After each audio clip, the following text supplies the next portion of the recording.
सरायरंजन बचाओ यात्रा के दूसरे चरण का तीसरा दिन है। आज क्या क्या समस्याएं देखने को मिला है और तथा किन किन पंचायतों में भ्रमण हो चुका है। देखिए, आज करीब 22-22.5 किलोमीटर तक चले हम लोग। मौसम काफ़ी अच्छा था, मौसम साथ दे रहा था और इसलिए काफ़ी दूर चले। 3 पंचायत का भ्रमण हम लोगों ने आज किया है और इसमें जो समस्याएं हैं वो एज इट इज़ हैं। पानी की समस्या तो हर ग्राम पंचायत में है। कोई भी ऐसा ग्राम पंचायत नहीं है जहां नल जल का पानी सही ढंग से पहुंच रहा हो। सबसे दुर्भाग्यपूर्ण स्थिति क्या है कि पहले नल जल योजना जो था वो ग्राम पंचायत के अंडर में था। ग्राम पंचायत उसका क्रियान्वयन करने वाली एजेंसी हुआ करती थी, लेकिन विगत कुछ दिनों से इसको पीएचडी द्वारा ओवरटेक कर लिया गया है। अब शिकायत करने के लिए जो ठेकेदार हैं, जहां शिकायत किया जाता है वो ठेकेदार हैं, वो कहीं ना कहीं माननीय के इर्द गिर्द के लोग हैं, उनको संरक्षण प्राप्त है, इसलिए वो नहीं सुनते हैं और हालात बद से बदतर है। स्थिति ये है कि कई अनुसूचित जाति टोला में अभी तक सड़क नहीं पहुंच पाया है। सड़क नहीं है लेकिन स्मार्ट मीटर ठोका जा चुका है। अब आप बताइए कि झोपड़ी का घर है, वो फूस का घर है, वहाँ सड़क नहीं है लेकिन फूस के घर में स्मार्ट मीटर लगा हुआ है। अब वो जो जिसके घर में स्मार्ट मीटर लगा हुआ है वो पे फोन और गूगल पे कहाँ से चलाएगा? कौन इसके लिए जवाबदेह होगा? अब ये तो काफ़ी दुर्भाग्यपूर्ण स्थिति है कि जिस अनुसूचित जाति के टोला में आप सड़क नहीं पहुंचा सकते हैं, सारा जो मूलभूत सुविधाएं हैं आप नहीं दे सकते हैं, लेकिन अपनी कमाई के लिए स्मार्ट मीटर आप ठुकवा दिए हैं। तो ये एक विकट समस्या थी। इसके अलावा जो प्राथमिक विद्यालय हरसिंहपुर है, राजपूत टोल में, वो अभी तक उत्क्रमित नहीं हुआ है। वहाँ के लोगों की मांग है कि इतने दिनों के बाद भी वो विद्यालय उत्क्रमित नहीं हो पाया है, जिससे वहाँ के आसपास के लोगों को काफ़ी दिक्कत होती है।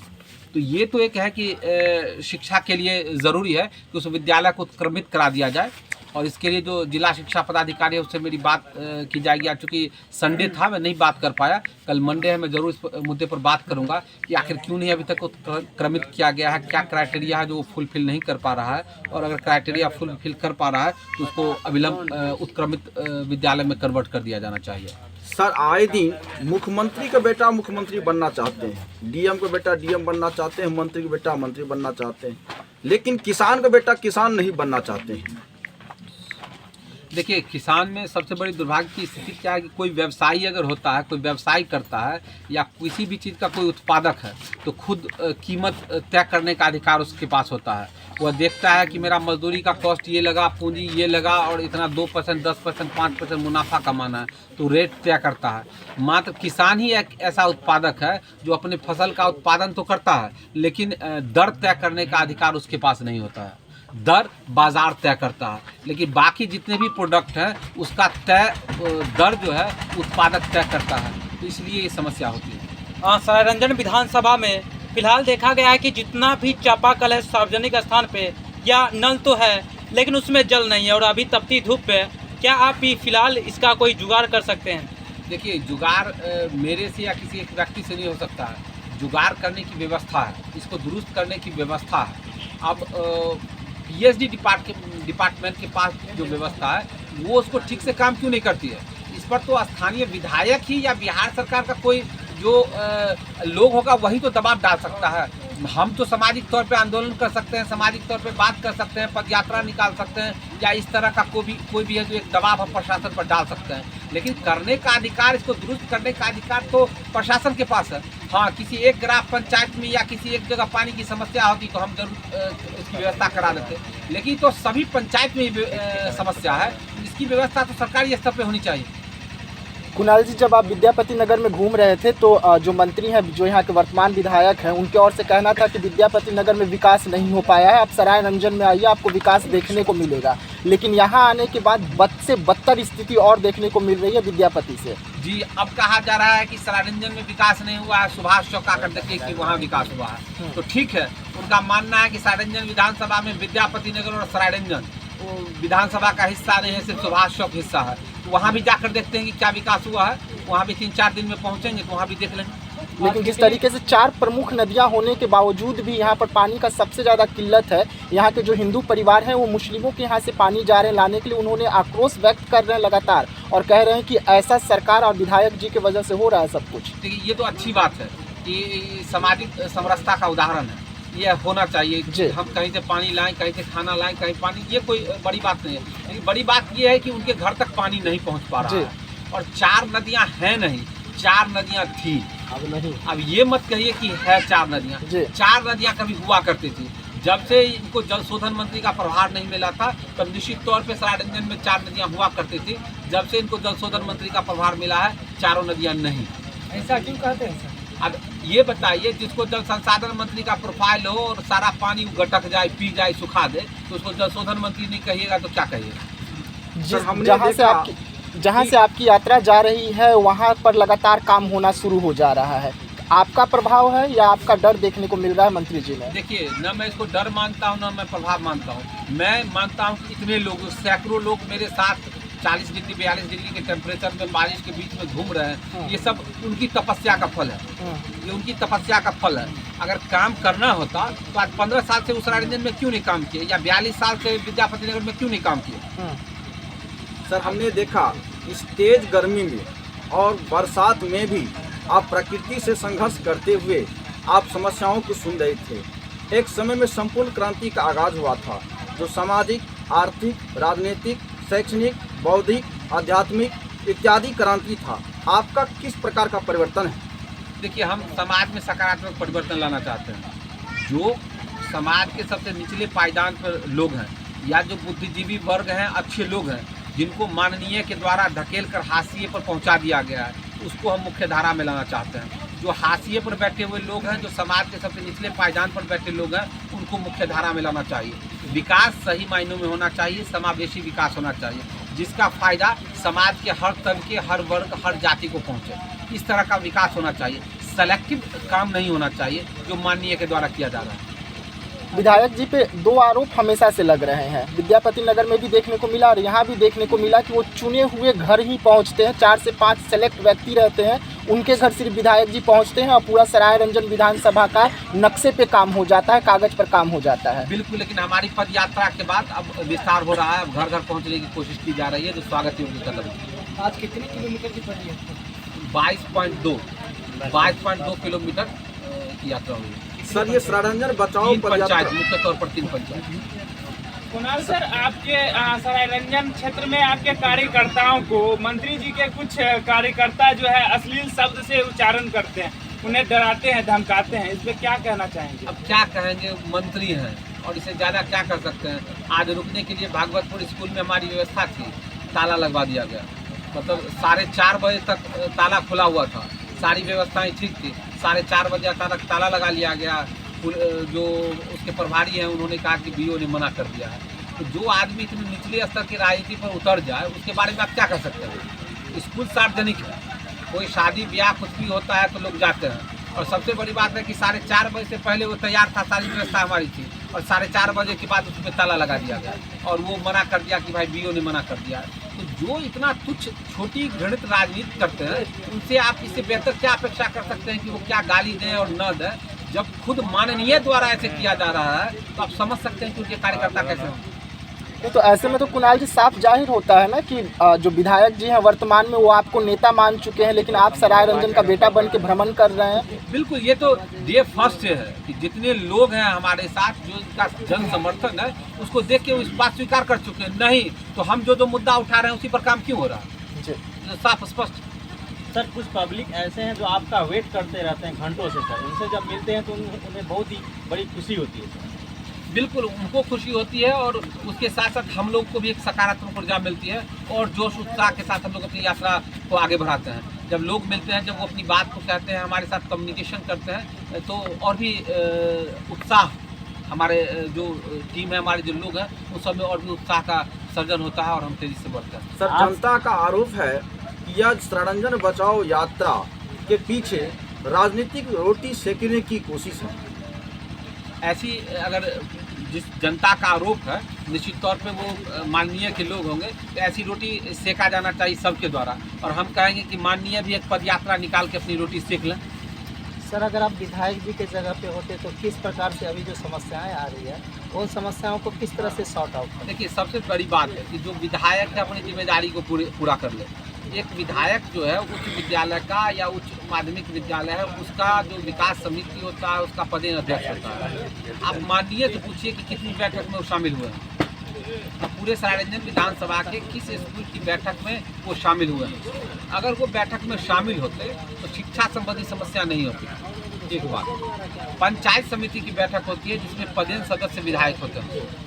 अगर उसमें विधायक बैठना शुरू कर दे जो अन्य विधानसभा में होता है तो प्रशासन पर, जो ब्लॉक का प्रशासन है, थाना है, उस पर एक परोक्ष दबाव पड़ता है, वो गलत करने से कतराता है। लेकिन यहाँ क्या होता है, माननीय का जिस ब्लॉक में कोई राजनीतिक कार्यक्रम करना होता है, कभी बीडीओ को, कभी सीईओ को, कभी दरोगा को कहा जाता है कि आप व्यवस्था कर दीजिए। तो उस जो व्यवस्था आर्थिक तौर पे किसी पार्टी को पहुंचा रहा है, उसे आप क्या आशा कर सकते हैं कि वो पार्टी के लोग उसके खिलाफ कुछ काम करेंगे? तो माननीय का जो दायित्व है उसको तो निभा नहीं रहे हैं। जो पंचायत समिति की बैठक है उसमें शामिल नहीं होते। आज तक का रिकॉर्ड आप एक उठा कर देख लीजिए कि अगर मैं गलत हूँ तो। जो शिक्षा समिति की बैठक है उसमें वो शामिल नहीं होते हैं। जो उनका योजना है, मान लीजिए कि अभी मैं जिस पंचायत में बैठा हुआ हूँ, यहाँ वो कौन सा विकास कार्य करेंगे, 5 करोड़ रुपया उनको मिलता है, तो उनको बताना चाहिए जनता को ना कि 5 करोड़ रुपया इस साल में मिला है, हम किस पंचायत में क्या काम करेंगे, आप लोग हमको प्रस्ताव दीजिए। वो कहाँ से प्रस्ताव लाते हैं? कौन उनको प्रस्ताव देता है कि कौन काम करवाते हैं? जहाँ वो सामुदायिक भवन बनवाते हैं, किसी खास व्यक्ति के लिए बनवाते हैं, कोई भुट्टा रख रहा है, कोई कुछ रख रहा है, कोई कुछ रख रहा है। सार्वजनिक काम कहाँ क्या करते हैं वो? आपने कहा था कि पीए का नेतृत्व नहीं चलेगा, तो मंत्री जी के लोगों का कहना है कि इतने बड़े मंत्री हैं, अगर वो घर में बैठे रहेंगे तो कैसे पूरे बिहार को चलाएंगे? हम घर में बैठने के लिए कहाँ कह रहे हैं? हम तो कह रहे हैं क्षेत्र में घूमते रहिए। हम भी तो यही कह रहे हैं, घर में नहीं बैठिए। आप घर में सो जाते हैं तब ना आप कहते हैं अपने पीए को जाके क्षेत्र में काम करो। अगर वो खुद क्षेत्र में आते तो पीए को थोड़ा कहना पड़ता कि भाई जाके काम करो। अब आप बताइए कि कितना ही गैर संवैधानिक काम है कि पीए, प्राइवेट पीए, निजी सचिव, वो किसी सरकारी योजना का शिलान्यास करे, उद्घाटन करे। इससे बड़ा विडम्बना कोई बात हो सकता है? गैर संवैधानिक बात कुछ हो सकता है?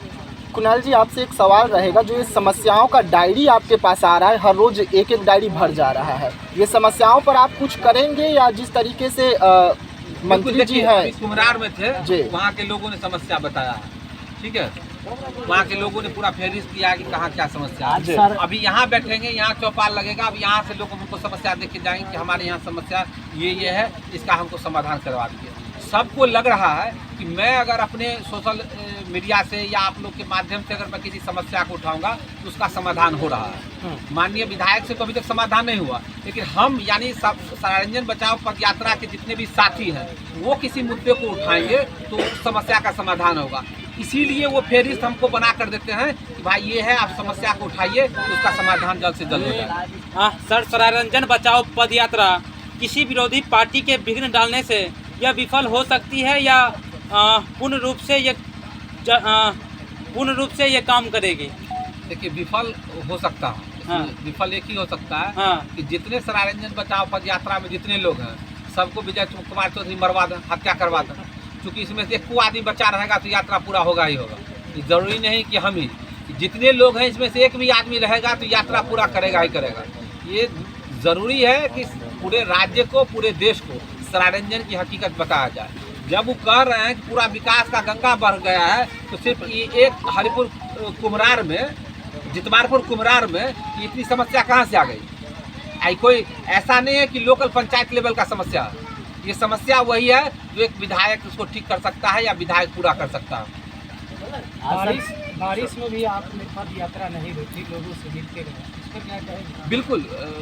अब जब यात्रा कर रहे थे, मान लीजिए कि अगला स्टॉपेज हमारा आगे है और रुकने की जगह नहीं है, तो फिर क्या किया जाएगा? बारिश हो या पत्थर हो तो यात्रा तो पूरी की ही जाएगी। इतना पंचायत और इतना गांव, इतना मोहल्ला घूमे, सरायरंजन विधानसभा का सड़कें आपको कैसी लगी?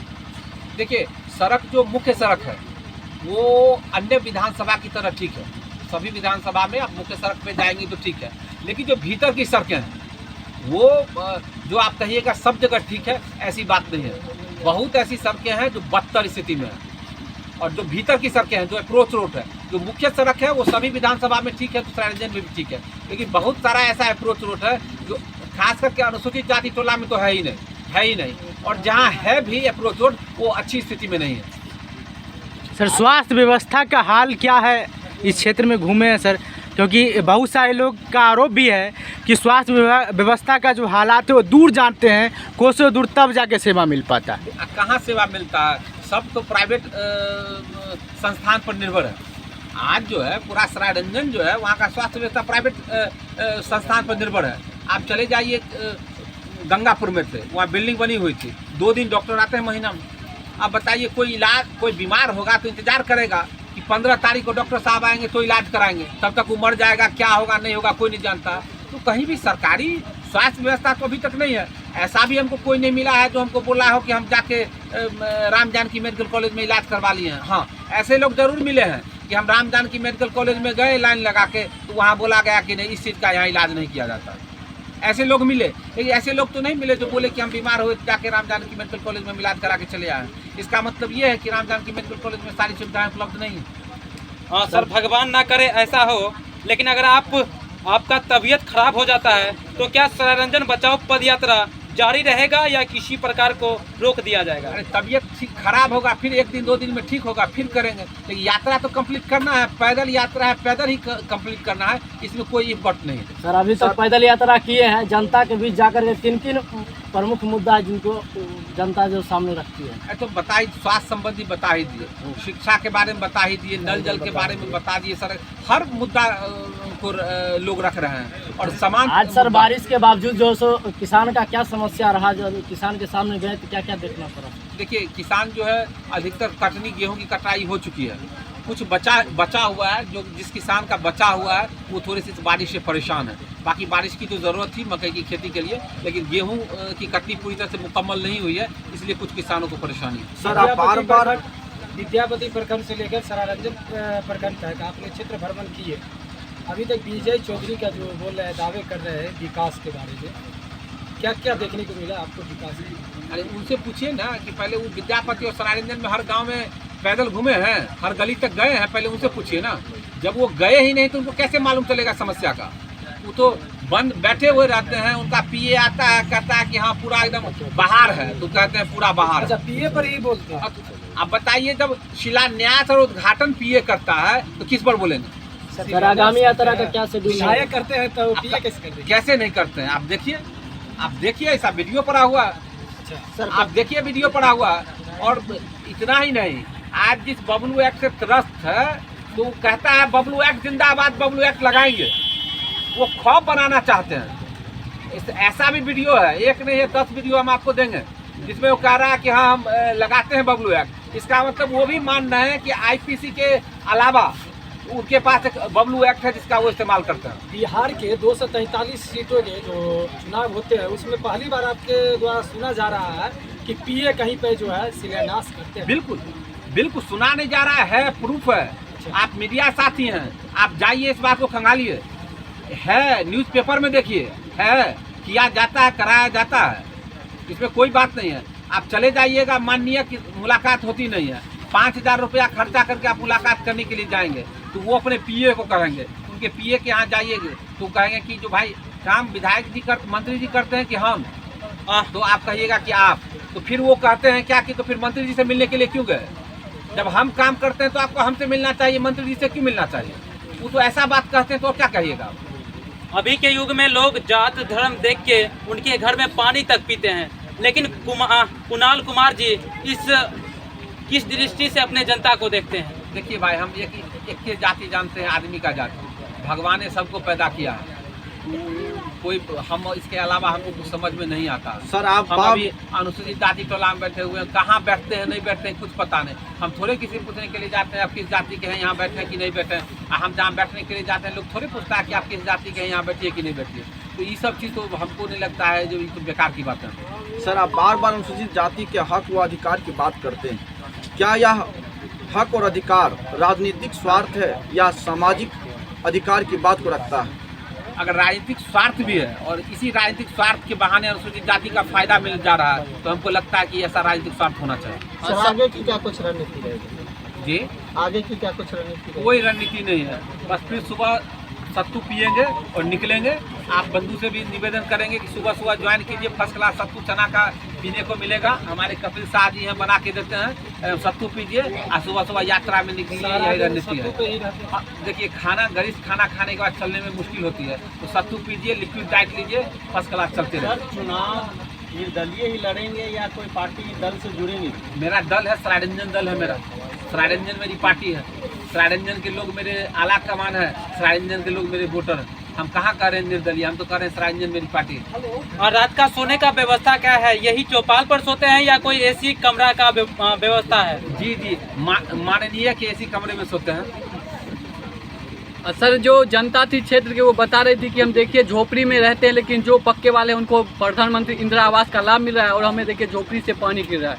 उन पे आप कैसे उनको देखते हैं? देखिए देखते क्या है, सबको जो है वंचित लोग हैं उनको तो सबसे पहले सुविधा मिलनी चाहिए। किसी भी रिसोर्स पर है कि भाई उनको मिल जाना चाहिए, इसमें कोई दिक्कत नहीं होनी चाहिए। चलिए बहुत बहुत धन्यवाद सर।